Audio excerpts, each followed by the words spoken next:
Selamat datang di kelas online.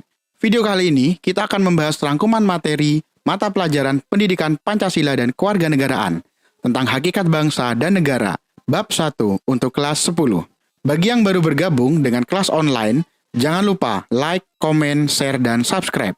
Karena di kelas online, kita tidak hanya memberikan rangkuman materi, tapi kita juga akan memberikan tutorial, informasi, tips and trik, dan video edukasi lainnya. Langsung saja ke materi hakikat bangsa dan negara. Pengertian dan proses terbentuknya bangsa. Pengertian bangsa. Bangsa adalah suatu kelompok manusia yang dianggap nasional, memiliki identitas bersama, dan mempunyai kesamaan bahasa, ideologi, budaya, sejarah, dan tujuan yang sama. Mereka umumnya dianggap memiliki asal-usul keturunan yang sama. Terdapat beberapa pendapat mengenai bangsa yang dinyatakan oleh para tokoh. Berikut adalah sebagian di antaranya. Ernest Renan. Bangsa adalah sekelompok manusia yang berada dalam suatu ikatan batin yang dipersatukan karena memiliki persamaan sejarah serta cita-cita yang sama. Ben Anderson. Bangsa merupakan komunitas politik yang dibayangkan dalam wilayah yang jelas batasnya dan berdaulat. Hans Koch. Bangsa itu terjadi karena adanya persamaan ras, bahasa, adat istiadat, dan agama yang menjadi pembeda antara bangsa satu dan bangsa lain. Unsur-unsur terbentuknya bangsa. Friedrich Hertz dalam bukunya yang berjudul Nationality in History and Politics mengungkapkan bahwa setiap bangsa memiliki 4 unsur. Keempat unsur inspirasi itu adalah sebagai berikut. A. Keinginan untuk mencapai kesatuan nasional yang terdiri atas kesatuan sosial, ekonomi, politik, agama, kebudayaan, komunikasi, dan solidaritas. B.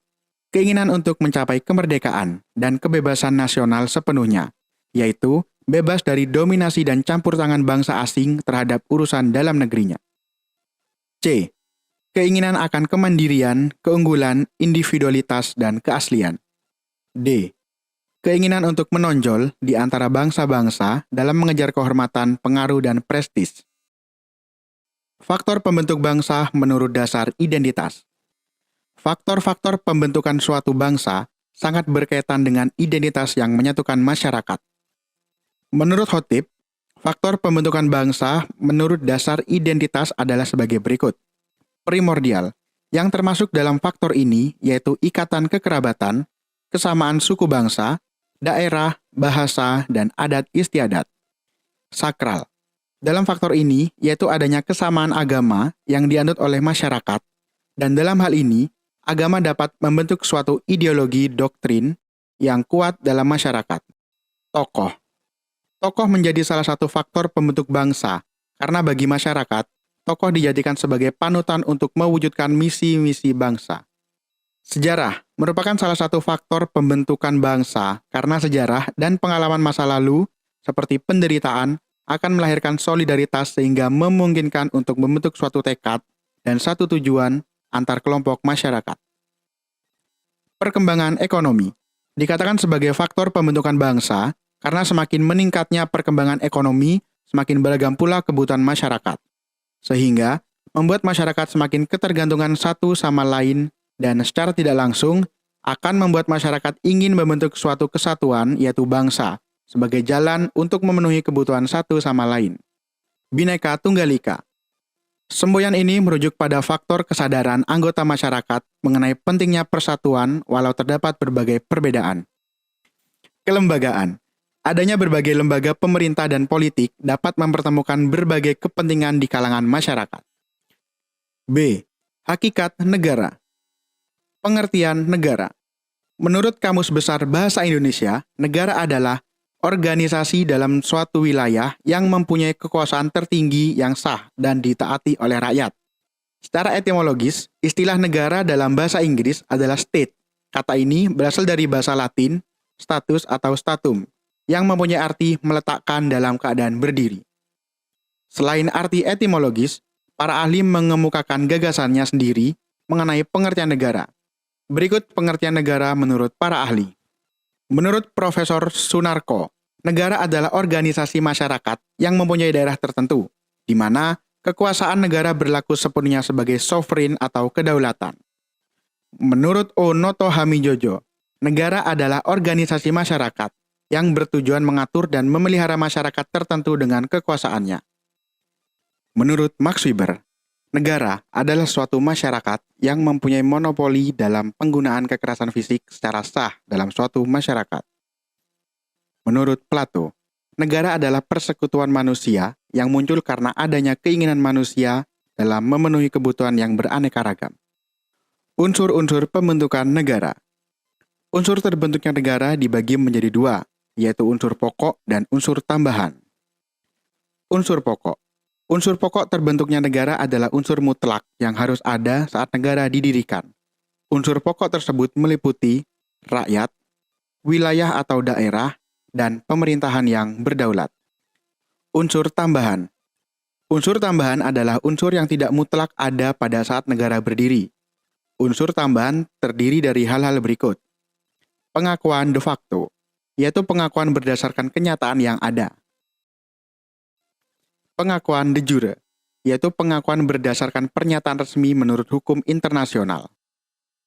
Proses terjadinya suatu negara.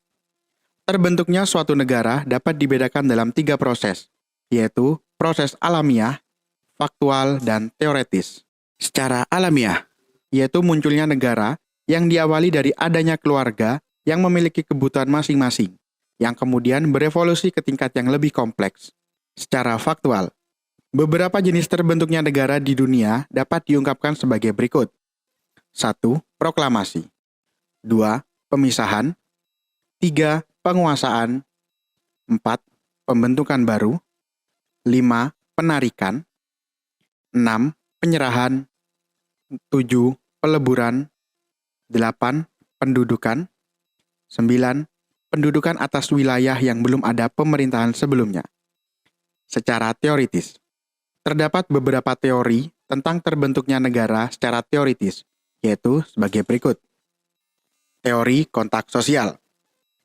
Menurut teori kontak sosial, negara dibentuk berdasarkan perjanjian-perjanjian masyarakat. Teori ini adalah salah satu teori terpenting mengenai asal-usul negara. Teori kekuatan. Menurut teori kekuatan, negara-negara terbentuk dengan penaklukan dan pendudukan, melalui penaklukan dan pendudukan dari suatu kelompok etnis yang lebih kuat terhadap kelompok etnis yang lebih lemah. Teori ketuhanan.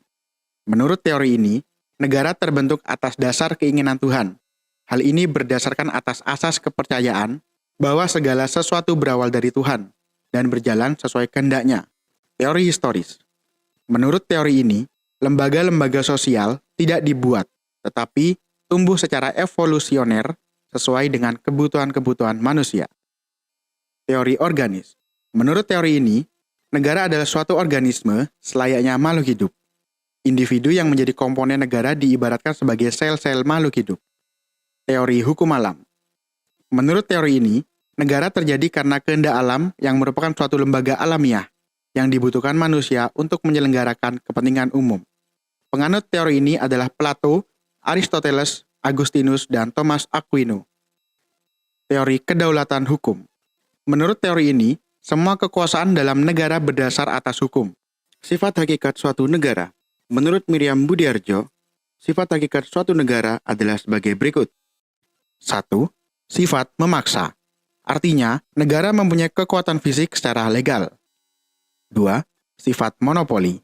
Artinya, negara menetapkan tujuan bersama masyarakat. 3. Sifat mencakup. Artinya, negara menetapkan segala peraturan perundang-undangan yang berlaku untuk semua orang tanpa terkecuali.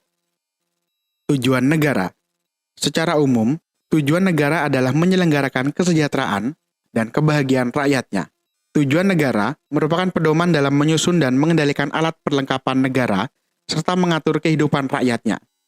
Tujuan dari tiap-tiap negara dipengaruhi oleh tempat, sejarah pembentukan, dan pengaruh dari penguasa negara yang bersangkutan. Dengan mengetahui tujuan negara, kita juga dapat mengetahui sifat organisasi negara dan legitimasi kekuasaan negara tersebut. Terdapat beberapa teori mengenai tujuan negara, yaitu A. Teori Sang Yang dan N. Machiavelli.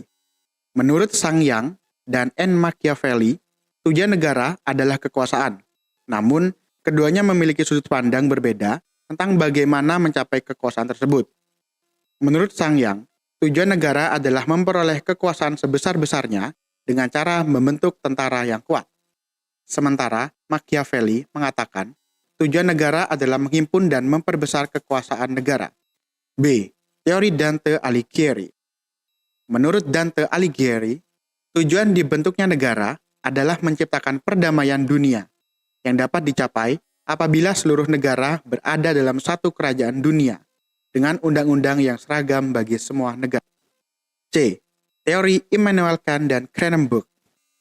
Menurut Immanuel Kant dan Cranbrook, tujuan negara adalah jaminan atas hak dan kebebasan. Immanuel Kant dan Cranbrook menganjurkan agar hak dan kebebasan warga negara terjamin. Di dalam negara harus dibentuk peraturan dan undang-undang. Ciri-ciri negara. Negara memiliki ciri-ciri tertentu. Adapun ciri-ciri negara adalah sebagai berikut. A. Alat yang memaksa.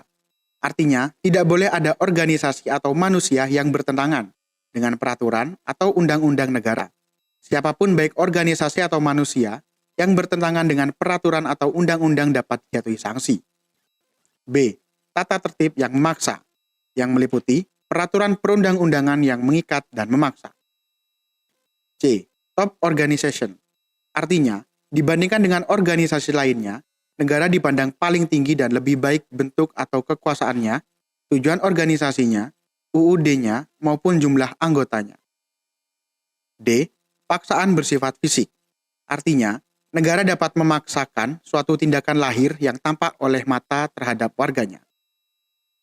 E. Hak-hak luar biasa. Artinya, negara mempunyai hak yang lebih banyak dan luar biasa. Demikianlah rangkuman materi tentang hakikat bangsa dan negara.